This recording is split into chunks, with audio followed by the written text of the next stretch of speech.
Olá a todos! Estamos iniciando mais um vídeo aqui do nosso canal da Igreja Luterana de Interlagos no nosso projeto A Bíblia ao longo do ano. Hoje, dia 11 de novembro, queremos estudar a primeira carta de Paulo a Timóteo, os últimos 3 capítulos, capítulos 4 a 6. Vamos juntos? Iniciando pela leitura do capítulo 4, onde nós temos os seguintes destaques: a apostasia nos últimos tempos, exortação à fidelidade no ministério.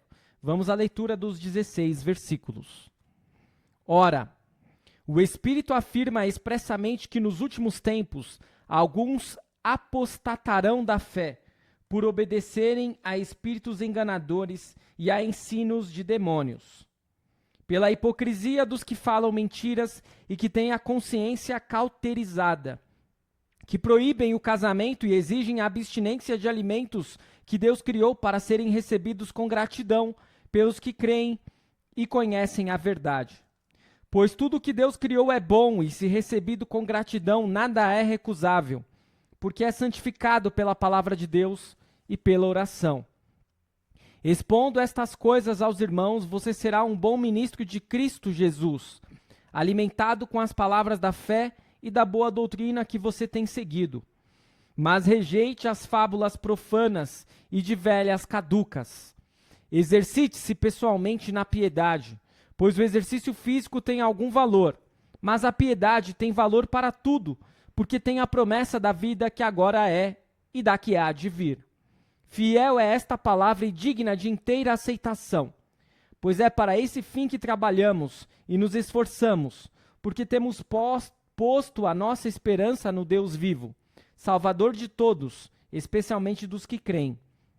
Ordene estas coisas e ensine-as. Ninguém o despreze por você ser jovem. Pelo contrário, seja um exemplo para os fiéis, na palavra, na conduta, no amor, na fé, na pureza. Até a minha chegada, dedique-se à leitura pública das Escrituras, à exortação, ao ensino. Não seja negligente para com o dom que você recebeu, o qual lhe foi dado mediante profecia, com a imposição das mãos do presbitério. Medite estas coisas e dedique-se a elas, para que o seu progresso seja visto por todos. Cuide de você mesmo e da doutrina. Continue nestes deveres, porque fazendo assim você salvará tanto a si mesmo como aos que o ouvem. Até aqui a leitura do capítulo 4, e a pergunta que nós queremos retomar ao final é a seguinte: o que é apostatar da fé? O que é apostatar da fé? Num segundo momento, neste capítulo 4, Paulo está exortando Timóteo à fidelidade em seu ministério.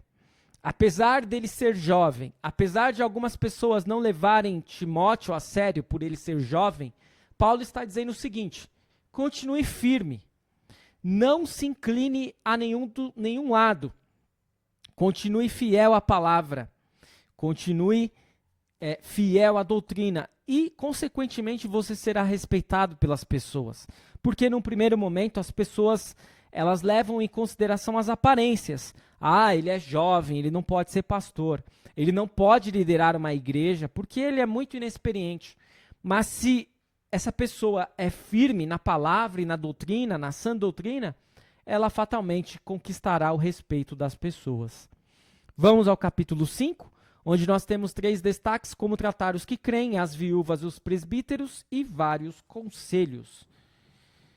Não repreenda um homem mais velho, pelo contrário, exorte-o como você faria com o seu pai. Trate os mais jovens como irmãos, as mulheres mais velhas como mães e as mais jovens como irmãs, com toda a pureza. Honre as viúvas que não têm ninguém para cuidar delas. Mas se alguma viúva tem filhos ou netos, que estes aprendam primeiro a exercer piedade para com a própria casa e a recompensar os seus pais, pois isto é aceitável diante de Deus. Aquela que é viúva de fato e não tem ninguém para cuidar dela, espere em Deus e persevere em súplicas e orações, noite e dia. Entretanto, a que se entrega aos prazeres, mesmo viva, está morta. Ordene estas coisas para que sejam irrepreensíveis. Se alguém não tem cuidado dos seus, e especialmente dos da própria casa, esse negou a fé e é pior do que o descrente.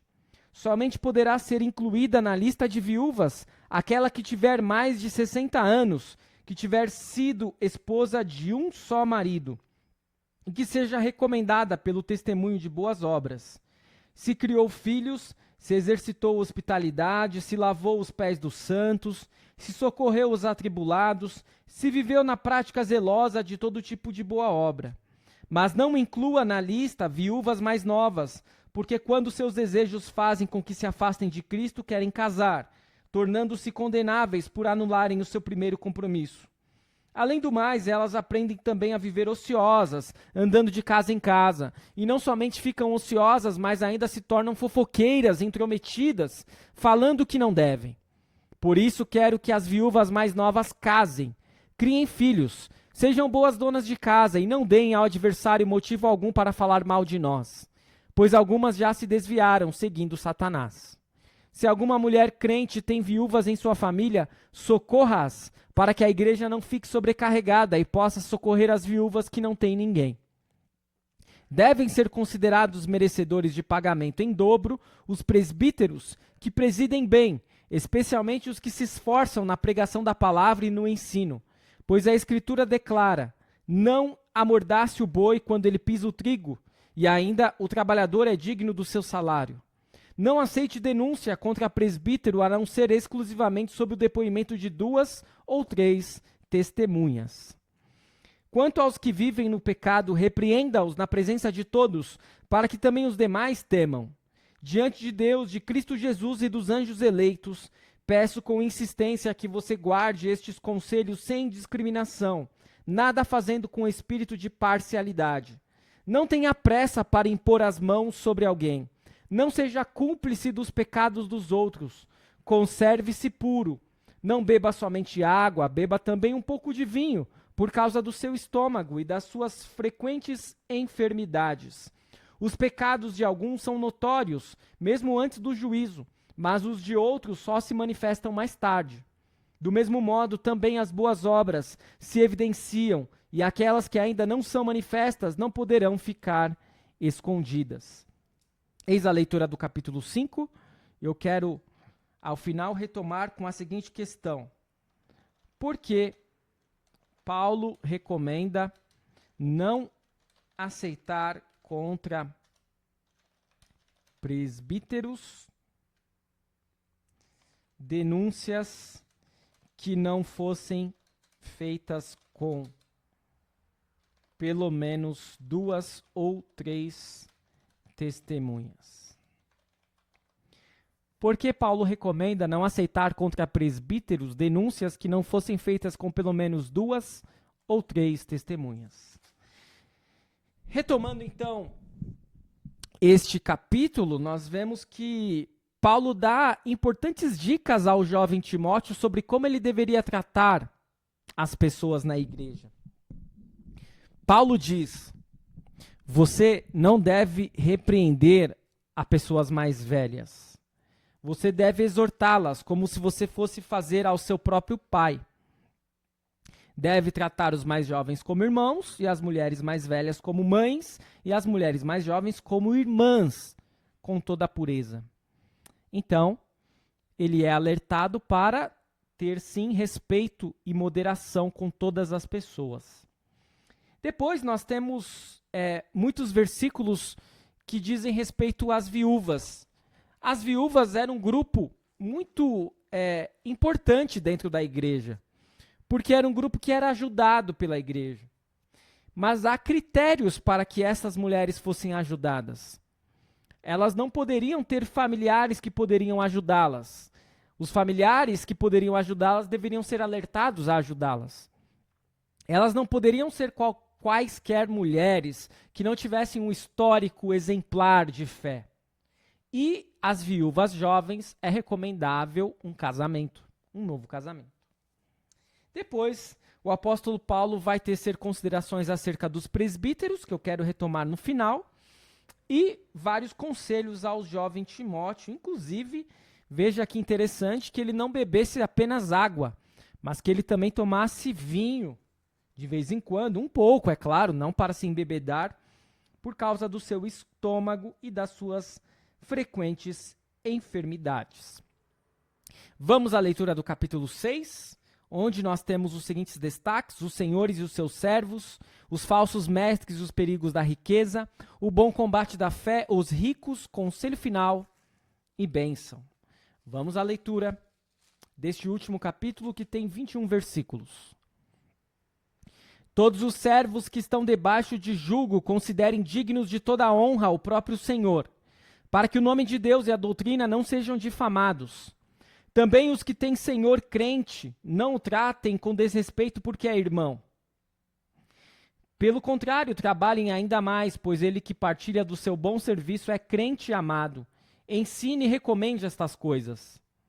Se alguém ensina outra doutrina e não concorda com as sãs palavras de nosso Senhor Jesus Cristo e com o ensino segundo a piedade, esse é orgulhoso e não entende nada, mas tem um desejo doentio por discussões e brigas a respeito de palavras. É daí que nascem a inveja, a provocação, as difamações, as suspeitas malignas e as polêmicas sem fim da parte de pessoas cuja mente é pervertida e que estão privadas da verdade, supondo que a piedade é fonte de lucro. De fato, grande fonte de lucro é a piedade com o contentamento. Porque nada trouxemos para o mundo, nem coisa alguma podemos levar dele. Tendo sustento e com que nos vestir, estejamos contentes. Mas os que querem ficar ricos caem em tentação, em armadilhas e em muitos desejos insensatos e nocivos que levam as pessoas a se afundar na ruína e na perdição. Porque o amor ao dinheiro é a raiz de todos os males, e alguns nessa cobiça se desviaram da fé e a atormentaram a si mesmos com muitas dores. Mas você, homem de Deus, fuja de tudo isso. Siga a justiça, a piedade, a fé, o amor, a perseverança, a mansidão. Combata o bom combate da fé. Tome posse da vida eterna, para a qual você também foi chamado, e da qual fez a boa confissão diante de muitas testemunhas. Diante de Deus, que preserva a vida de todas as coisas, e diante de Cristo Jesus, que na presença de Pôncio Pilatos fez a boa confissão, eu exorto você a guardar este mandato imaculado, irrepreensível, até a manifestação de nosso Senhor Jesus Cristo, a qual no tempo certo há de ser revelada pelo bendito e único soberano, o Rei dos reis e Senhor dos senhores, o único que possui imortalidade, que habita em luz inacessível, a quem ninguém jamais viu nem é capaz de ver. A ele, honra e poder eterno. Amém. Exorte os ricos deste mundo a que não sejam orgulhosos, nem depositem a sua esperança na instabilidade da riqueza, mas em Deus, que tudo nos proporciona ricamente para o nosso prazer. Que eles façam o bem, sejam ricos em boas obras, generosos em dar e prontos a repartir, ajuntando para si mesmos um tesouro que é sólido, fundamento para o futuro, a fim de tomarem posse da verdadeira vida. E você, ó Timóteo, guarde o que lhe foi confiado, evitando os falatórios inúteis e profanos e as contradições daquilo que falsamente chamam de conhecimento, pois alguns, professando-o, se desviaram da fé. A graça esteja com vocês. Eis a leitura do capítulo 6 e o final da primeira carta de Paulo a Timóteo. A questão que queremos retomar ao final deste capítulo é a seguinte: qual o critério para estar satisfeito neste mundo e nesta vida, segundo Paulo ensina a Timóteo? Qual o critério para estar satisfeito neste mundo e nesta vida, segundo Paulo ensina a Timóteo? Vimos então, neste capítulo 6, uma série de recomendações, de admoestações sobre servos, sobre senhores, sobre falsos mestres, mas de maneira especial sobre o perigo da riqueza, que nós iremos retomar nesta pergunta que irá ser concedida, irá ser tratada ao final na retomada dos ensinamentos. O apóstolo Paulo vai dar um conselho final, que Timóteo guardasse tudo o que havia sido ensinado a ele, evitasse os falatórios inúteis e profanos e as contradições daquilo que falsamente chamavam de conhecimento. E possivelmente aqui era uma referência também aos ensinamentos gnósticos que nós já vimos a respeito em outras oportunidades. Retomando os ensinamentos, vamos às questões. A primeira questão que retoma o capítulo 4, o que é apostatar da fé. O que é apostatar da fé? Basicamente, apostatar da fé seria renegar a fé. Seria alguém que fosse crente e deixasse de ser crente. A apostasia da fé, ela se refere a um afastamento definitivo e deliberado, ou seja, de livre e espontânea vontade de uma fé ou doutrina. Havia pessoas que estavam apostatando da fé naquele contexto em que Timóteo estava trabalhando. E por isso o apóstolo Paulo vai alertar para este perigo da apostasia da fé. Nós hoje também podemos apostatar da fé. Se dermos ouvidos em demasia às doutrinas e ideologias deste mundo e desta vida, se nos afastarmos da palavra e se nos afastarmos de Cristo. Questão 2, que retoma o capítulo 5. Por que Paulo recomenda não aceitar contra presbíteros denúncias que não fossem feitas com pelo menos 2 ou 3 testemunhas? Talvez alguém aqui pudesse dizer, olha, o apóstolo Paulo aparentemente está sendo corporativista, está querendo passar um pano, está querendo proteger os presbíteros, quando na realidade o apóstolo Paulo está preocupado em proteger a igreja. Por quê? Imaginem se qualquer denúncia, qualquer ataque, qualquer acusação contra um presbítero, contra um bispo, contra um diácono, contra um pastor, fosse levada adiante, mesmo sem provas, mesmo sem testemunhas. O que seria da igreja? E volta e meia isso acontece, ainda hoje. Há escândalos que são falsos escândalos. Há ataques que são perpetrados por antagonistas da igreja, antagonistas da fé.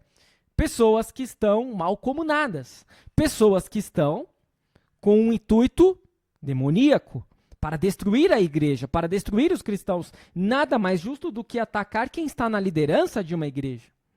Por isso, devemos tomar muito cuidado e não ouvirmos qualquer espécie de acusação se não tiver provas robustas contra um líder da igreja. Questão 3. E última questão, que se refere ao capítulo 6. Qual o critério para estar satisfeito neste mundo e nesta vida, segundo Paulo ensina a Timóteo? Qual o critério para estar satisfeito neste mundo e nesta vida, segundo Paulo ensina a Timóteo? A partir do capítulo 6, do versículo 6, nós lemos o seguinte: de fato, grande fonte de lucro é a piedade com o contentamento, porque nada trouxemos para o mundo, nem coisa alguma podemos levar dele. Tendo sustento e com o que nos vestir, estejamos contentes. Eis o critério.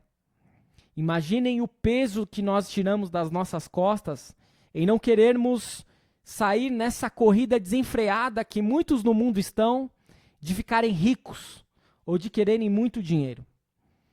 Paulo está dizendo, Timóteo, você não precisa disso. Paulo está dizendo para você cristão, para você cristã, você não precisa disso. Tendo o que comer, tendo o que vestir, tendo um teto sobre a sua cabeça, incline os seus joelhos no chão, se prostre diante de Deus, agradeça e seja feliz. Ah, quer dizer então que a gente vai ser acomodado, pastor, a gente não vai buscar melhorias de vida, é proibido isso? Bem, depende. Você vai buscar melhorias de vida para ostentar? Você vai buscar melhorias de vida para passar por cima das outras pessoas e não ajudar ninguém? Então a Bíblia está recomendando que você não faça isso. Se você vai buscar melhorias de vida no sentido de se tornar um profissional melhor para servir melhor o mundo, para conseguir recursos para ajudar mais as pessoas e a igreja, muito bem. Então você pode sim buscar melhorias. Porque não será apenas para você mesmo, será para o reino, será para as pessoas. Espero que este estudo tenha sido de proveito para você. Continue seguindo o nosso canal, continue seguindo o Projeto A Bíblia ao longo do ano. E amanhã retornaremos com a segunda carta de Paulo a Timóteo. Fique na paz do Senhor. Até o nosso próximo vídeo.